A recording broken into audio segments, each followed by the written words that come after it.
Un autre internaute, Marco, demande quelle est la crédibilité du gouvernement pour porter la conférence climat, ce gouvernement qui a capitulé face au lobby routier en renonçant à l'écotaxe.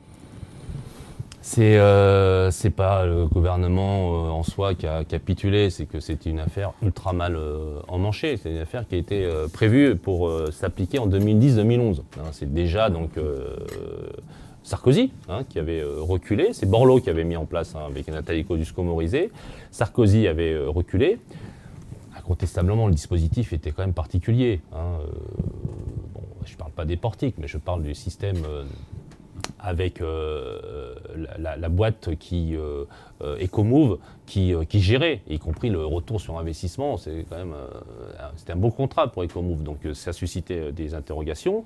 Et puis bien sûr, il y a eu un mouvement qui s'est opéré, qui a été excessivement violent, excessivement dur, les bonnets rouges. Bon, le gouvernement, moi je l'avais dit d'ailleurs à l'époque, je me permets de rappeler que c'était du temps où nous étions au gouvernement que nous avons reculé. C'est Jean-Marc Ayrault, mais bon, je comprends, j'avais même un peu compris sa position, parce que ça devenait compliqué vu la pression populaire. Mais quand il y a la pression populaire, on dit toujours « Ah, mais le gouvernement n'écoute pas quand il tient, et le gouvernement cède et abandonne en race campagne quand il recule un petit peu. » À un moment, il faut être pragmatique. Et là, ça devenait une affaire intenable. Et moi, je l'ai dit, je comprends que Ségolène Royal, à la suite de Jean-Marc Ayrault, n'ait pas voulu revenir dans cette histoire. L'essentiel pour moi, c'était qu'il y ait quand même une fiscalité écolo, qu'il y a. Les 4 centimes d'augmentation, je ne devrais même pas le rappeler peut-être, mais on assume. Les 4 centimes d'augmentation du diesel que prennent les transporteurs routiers qui rapportent à peu près 500 millions d'euros, ils sont sur la table.